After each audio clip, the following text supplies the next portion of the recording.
Good morning, good afternoon, good evening, folks. Michael Zuber, one rental at a time, back with his Mr. Greg Dickerson. How you doing, sir?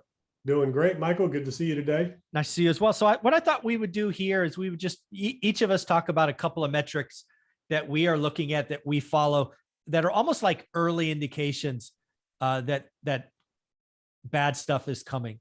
Obviously, your experience is being a builder.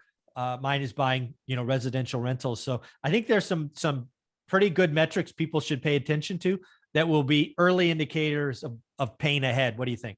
Yeah. In the housing market we're talking Correct. about, right? Correct. Housing market. Sorry. Yep, absolutely. So obviously the first thing is number one, pending sales that fall through. And that's in every type of real estate, commercial, residential, the whole 9 yards. But housing market specifically, you're going to see pending sales start to fall. You'll see inventory levels rise. You'll see days on market go up, and you will see list price to sale price go down. Yes. So, or sale price to asking price go down. So there will be a delta between what people are paying and what people are asking versus the other way around. Now, every market's different. This is, you got to take it for what it is. Each market has its own dynamics, its own metrics, its own demand, but you will see it balance out through all markets eventually, depending on how high interest rates go and how bad that demand destruction is when it happens. Yeah. I think there's so many things that people should pay attention to. I think a lot of people that are in the real estate market look at price like it is the indicator. Price is actually a lagging indicator because price is so inelastic in real estate. I think you need to look way early in the curve. One of the things that you didn't mention, so I'll throw out, is mortgage applications, both refinance and purchase, right? Refinances are down 60%. 90 days ago, I called them to fall 75%, and they're headed there. And again, that's important because not only a lot of people do rate and term, but a lot of people do cash out as well to buy the next asset. That's a lot less money kind of moving in the system. So watch mortgage applications, not even mortgage approvals, right? Because again, an app doesn't mean necessarily a yes answer, but I think there's a lot of indications. Oh, yeah. Refi apps are down 60-something% just in the last month alone. Yeah. Again, rates shot up so high, so fast. Another one I'd love to talk to you about is builder specific. I don't know what they might call it. I'm going to call it cancellations because I don't know what else to call it. But basically, you signed on a dotted line saying in January you couldn't fix your rate because the days it was too long. But now you go back, you look to close, you thought it was going to be 2.8, now it's 5.8. You're like, can't afford it. So I'm going to call it cancellations. I don't know if builders call it something else, but I think those are going to go up. Just cancellations. And that's kind of what I was talking about. Yeah. Because, when you lock into a building contract, it's a pre-sale. So you're contracted to buy the house at a certain price, you put up a nominal deposit and, you can get out of it just like the builder can if things don't work out at the back end. And then, like you said, you can't lock your rate until you're like 30, 45 days out. Yeah. There are some programs that will let you buy a rate lock up front, but you got to pay a lot of money for it. So most people just wait because generally rates will go down usually, or adjust, and you'll lock 30, 45 days out. The other problem is that even that doesn't work because a lot of people will think they're 30, 45 days out, and with the way things are right now, you can't pinpoint completion dates, and you just never know. There's just so many things in the supply chain, appliances, all your last end of the cycle items that you need to get a CO and close on a house that you can't get. You don't need all your appliances to close for a CO, but most areas require at least a stove. Yeah. And just so people know, CO stands for? Yeah, certificate of occupancy. So that's that. You can't close on a loan until you have that. You have to have the final appraisal, inspection, and the certificate of occupancy from the municipality. Other areas call it different things. Some call it COO, but at the end of the day, you got to have all that to submit to the lender before you can actually close on the loan. And but you can lock your rate 30, 45 days out. But if you don't make that, you're toast. Yeah. The other one that the metric that I am watching is I'm watching days on market. Because again, like we talked about in video too, I think we're going to have plenty of supply destruction along with demand destruction. So I'm not usually I would focus on inventory but I think this cycle is going to be so different because rates move so fast and people are just not going to list. So the one metric I'm looking for out of the MLS is days on market. I think that could double or triple pretty easily this year. So it'll go from 1 day to 2 and 2 days to 4. Is that what you're saying? 18 to 36 right now. For people watching. So, it's so funny because these rates that we're talking about that have skyrocketed were phenomenal rates. They still are, 4%, 5%. even 6 is a phenomenal rate. My Yeah. first mortgages were, like 9, 10%. And my construction loan interest was never less than like 9% when I was, building Mhm. back in the day, doing the bulk of the building I was doing. But the other thing that people don't remember is days on market. Yeah. The average days on market used to be 6 months. I Yeah. mean, Yeah.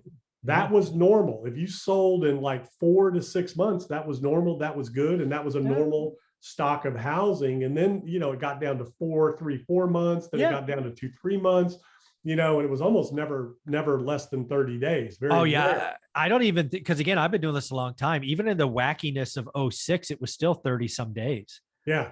So this is a very unique time that we've seen, and it was driven by the pandemic, which to me is like interesting and fascinating, Mhm. why that happened and how.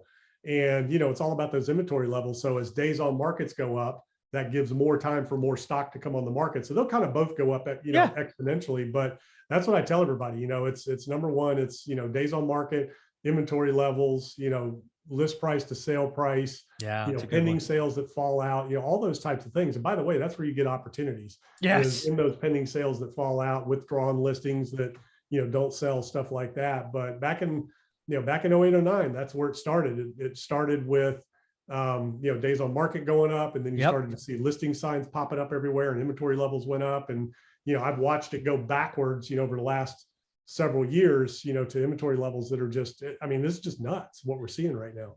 Totally agree. We're going to close on opportunity because I think there's tons of opportunity coming, but there's one more that I'm watching. I think this one goes up next year, not this year, but I am watching it. It's delinquencies, Mhm. right? Delinquencies on mortgages, because as we come out of these moratoriums and all of these other things, and I believe the job market gets better short term, but then gets worse long term. I think we end the year or end next year above 6% unemployed. I'm watching delinquencies. Again, it's one of those early indicators to me that the consumer is not doing very well, because it's Yeah, that would be a leading indicator if the if consumer is not doing well. But I don't know if we're going to have a job problem, because there's yeah, still, I don't know. what, 3 or 4 or 5 million more jobs than there are people willing to take them. I The think there's economy is one. strong, in terms of demand, is still, humming along now. Again, we haven't seen the effects of that tide coming in, of the inflationary environment we're in, and what that's doing to people's spending ability, spending power, but more importantly, desire to spend. Like, Totally people agree. are watching, when they fill up with gas, when they Yeah. go to the grocery store, and that's going to get worse, by the way. Those prices, are coming, summertime, it goes up anyways. Yeah. We've got serious price hikes, headed our way in food, and it's Mhm. happening at all levels. So that's going to affect discretionary spending, Totally to agree. where people are basically going to be contracting enough to basically pay for food, clothing, and shelter. That's really about it. They're not going to have the extra incomes. But, at the same token, there still are so many more jobs than people willing to take them. And people are getting way more money for those jobs. So it's kind of, somewhat keeping pace. So like I said, this is going to be one of the most interesting times in history Yes. that we've ever seen, almost an exact kind of a reverse of the 70s in Could be. terms of what happened in the effects, because the job market was very different back then. There were It no jobs. was. It was. So Yeah. they had to Correct. create jobs and do all these things. Whereas now, we've got too many jobs, not enough workers. So as that fills in, that should spur more economic activity. So I don't know what's going to happen. Yeah. And the last thing I want to close on kind of a positive note. I want people to hear this. I believe it is going to get 10 times or 10x easier to find deals. It won't be easy. Don't hear me wrong. It'll just be 10 times easier this year than last year, right? Last year was a hot market, cheap debt. Everybody's overpaying, waiving conditions. Where we're going to, people are scared. People are conserving, all of these things. You're going to be able to, maybe, heaven forbid, find a motivated seller, because they are out there. There will people that will sell their thing for a discount because they want the cash, or they need to move, or they're getting divorced, right? Opportunities will be 10x easier going forward. What do you think of that? Yeah, I mean, there's opportunities in every market, every cycle, all the time. Even 08, 09, when things were going down the hill. I mean, that's where I made some of my best deals. But Mm-hmm. right now, the big caveat is how much further rents can be pushed, Yeah. because we're reaching a tipping point in rents right Totally now. agree. Totally People agree. are moving, because of rents. And then you've got rent control again as the topic of conversation everywhere across the country. So I think rents are a big issue. So if your business model is based on increasing rents, there's only so far you can push those before people start moving. But we haven't hit critical mass yet there, but it's starting to become a real sticking point out there. No, absolutely. And again, I remember this as a child, right there. When your mom and dad are sitting around the kitchen table wondering what to pay, rent is not top priority, whether you like it or not. Food is above rent, electricity is above rent, right? They know usually they can stay rent free somewhere for 60 days before they're forced to move and find other things. So I agree. I believe budgets are getting stretched so much that there's a pain for some landlords who are being over aggressive, I think. So yeah. Yeah. Yeah. Interesting times. This is going to be fascinating once we get to Oh, the other side and, look back and see the effects. But, there is a tide coming in of, price pressure that we haven't seen yet from everything that's happening. And, the inflationary environment that we're in. And then, the Fed's going to have to hike yep. into all of that. So I agree. it'll Yeah. be interesting to see how quick they reverse course. Yeah. I don't know if you saw this, but this is something I follow all the time. They are already pricing in a Fed rate cut December of 23. Yeah.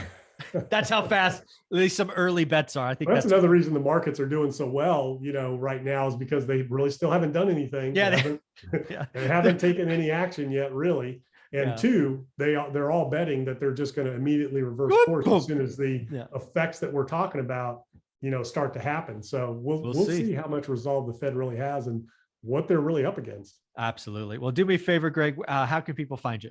Yep, gregdickerson.com. All my info's there. Go check it out. Thanks, buddy. I appreciate it. Yeah.